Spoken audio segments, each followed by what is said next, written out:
चलिए जय हिंद। तो पिछले क्लास में हम लोग बडिंग तक पढ़ लिए थे और बडिंग में एक अच्छा एग्जांपल लिए थे हाइड्रा का। बडिंग एक्चुअली एक ऐसा प्रोसेस है जो कि किसी भी ऑर्गेनिज्म में एक खास स्पॉट पे यानी खास जगह पे हाईली रीजेनरेटिव सेल जो है एक्टिवेट हो जाता है और एक्टिवेट होकर के बहुत ज़्यादा रैपिडली डिवाइड करता है। और डिवाइड करने पर होता क्या है कि वहाँ पे एक आउटग्रोथ हो जाता है और उस आउटग्रोथ से एक नए ऑर्गेनिज्म का निर्माण हो जाता है। तो इसका सबसे अच्छा एग्जाम्पल हम लोग लिए थे हाइड्रा। इसका सबसे अच्छा एग्जाम्पल लिए थे हाइड्रा का। हाइड्रा जो है जनरली फ्रेश वाटर में रहता है। कहाँ पे रहता है? फ्रेश वाटर में। हाइड्रा जो है जनरली मेराइन वाटर में नहीं रहता है, नमकीन पानी में नहीं रहता है, न कि सेलाइन वाटर में भी रहता है, न और साथ ही साथ न कि गंदे पानी में रहता है, बल्कि एक हाइड्रा कहाँ पे रहता है? फ्रेश वाटर में रहता है। कभी कभी क्वेश्चन पूछ देता है हाइड्रा कहाँ पे रहता है? फ्रेश वाटर में रहता है। दूसरी चीज, और इसके पहले हम लोग अमीबा के बारे में पढ़े थे। अमीबा जो है अमरणशील प्राणी है। अमीबा में भी एक बात खास करके ध्यान दीजिएगा, आप लोग कभी कभी कंफ्यूज हो जाते हैं कि अमीबा में क्या रीजनरेशन होता है कि नहीं। तो खास बात को नोट पॉइंट बना के लिख लीजिएगा कि अमीबा और हाइड्रा दोनों में रीजनरेशन होते हैं। और जो आप लोग एग्जाम्पल पढ़ के पहले से बैठे हैं कि प्लेनरिया में केवल रीजनरेशन होता है, तो ये गलत बात है। हाइड्रा और अमीबा में भी रीजनरेशन होता है। हाइड्रा और अमीबा में भी रीजनरेशन होता है। मान लीजिए कि ये अमीबा है, ये अमीबा है और इसके अंदर न्यूक्लियस अगर यहाँ से काट दिया जाए, इधर से भी काट दिया जाए, इधर से भी काट दिया जाए, इधर से भी काट दिया जाए, तो हर एक पार्ट से अलग अलग नए ऑर्गेनिज्म का निर्माण हो जाएगा। यानी अमीबा में ये जो है रीजनरेशन इसमें भी होते हैं। हाइड्रा में भी रीजनरेटिव सेल है और इसके अंदर भी रीजनरेशन होते हैं। हाइड्रा भी काट देने पर रीजनरेशन करता है। चलिए कोई, तो आगे देखते हैं कि हाइड्रा कहाँ पे रहता है? फ्रेश वाटर में। और हाइड्रा के पास एक रहता है हाइपोस्टोम। हाइपोस्टोम जिसको हम लोग माउथ कह रहे हैं। पिछले क्लास में यहाँ तक पढ़ लिया था कि हाइड्रा जनरली इसका बॉडिंग में एग्जाम्पल पढ़े थे, लेकिन ये रीजनरेशन में भी बहुत अच्छा एग्जाम्पल है। अमीबा भी है रीजनरेशन के बहुत अच्छा एग्जाम्पल है, नो डाउट। हाइड्रा में क्या होता है? हाइपोस्टोम यानी कि माउथ होता है। हाइड्रा सिलिंड्रेटा फाइलम का है, निडेरिया का है। जनरली इसमें खास बात यह है कि इसका जो है कॉमन ओपनिंग है, common opening of mouth and anus. कहने का मतलब यह है कि जिसके द्वारा ये भोजन ग्रहण करता है और उसके द्वारा ही ये एक्सक्रीटरी वेस्ट मटेरियल को आउटपुट करता है। मतलब जिधर से खाना खाता है उधर से खाना बाहर भी निकालता है एक्सक्रेशन के रूप में। चलिए तो अच्छा है कि common passage of excretory waste material and intake of food material is hypostome in hydra. और हाइड्रा कैसा रहता है?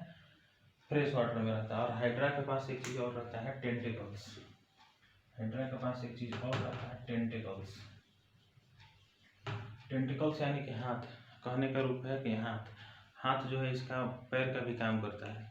टेंटिकल्स जो है इसके सहायता से हाइड्रा जो है चलता है, आगे मूवमेंट करता है, लोकोमोशन करता है। और टेंटिकल्स के द्वारा ही अपने प्रे यानी कि फूड मटेरियल्स को पकड़ करके सीधे माउथ में इनगल्फ कर देता है, जैसा कि आप लोग पिछले फिगर में देखे होंगे। हाइड्रा क्या करता है? टेंटिकल्स रहते हैं इसकी। जनरली टेंटिकल्स की संख्या रहती है 6 से 10, 6 to 10 टेंटिकल्स जो होते हैं 6 से 10 टेंटिकल्स, यानी 6 से किसी हाइड्रा में 6 भी रहते हैं, किसी में 8 भी रहते हैं, किसी में 10 भी रहते हैं। ये जनरली एवरेज है, निकाला गया। टेंटिकल्स यानी कि हाथ इसमें 6, 8, 10 के तरह के रहते हैं। बहुत बढ़िया एग्जाम्पल है, एनसीईआरटी के द्वारा बहुत बढ़िया एग्जाम्पल दिया गया है हाइड्रा का। टेंटिकल्स जनरली हाइड्रा में टेंटिकल 6 से 10 रहते हैं। और हाइड्रा जो है इसके अंदर एक हाइपोस्टोम रहता है, यानी कि जिसको माउथ भी कहते हैं। माउथ को क्या बोलते हैं? इसके अंदर जो माउथ है हाइड्रा के अंदर, जिसको बोलते हैं common passage of excretory waste material and intake of food materials. दोनों इसके द्वारा कॉमन ही होते हैं। चलिए तो बॉडी पढ़ लिए थे, बॉडिंग तक हो गया था, जहाँ तक फिजन एंड बॉडिंग दोनों हो गए थे। अब चलते हैं वेजिटेटिव प्रोपगेशन के बाद। वेजिटेटिव प्रोपगेशन के बाद स्पोर फॉर्मेशन है, और जो भी है आगे एक एक करके हम लोग देख लेते हैं।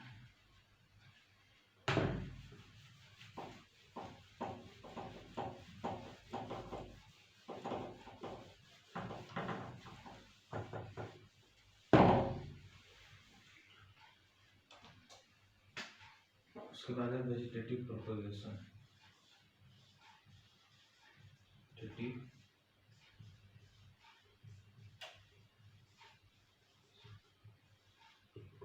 Vegetative propagation.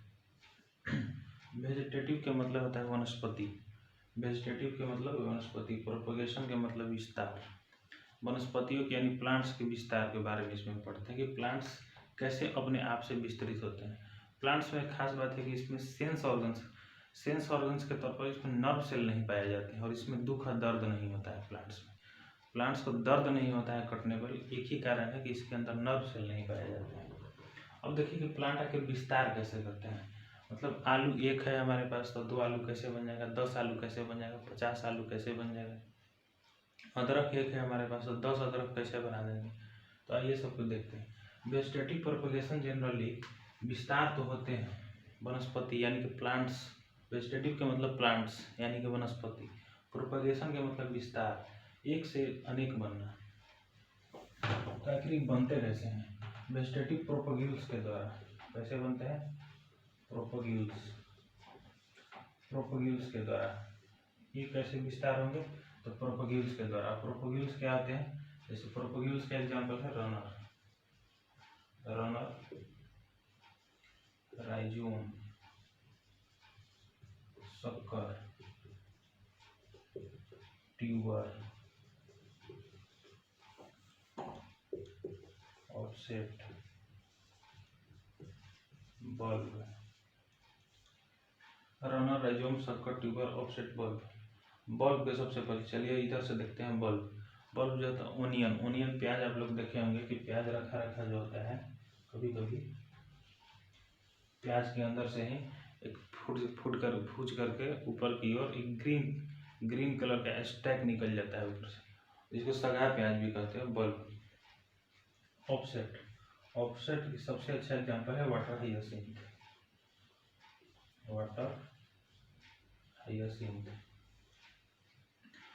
हाइएसिंथ जलकुंभी को कहते हैं। जलकुंभी आसपास अगर देखे होंगे किसी तालाब वगैरह में, जलकुंभी का पौधा होता है जो ग्रीन कलर का होता है, फ्लोट करते रहता है।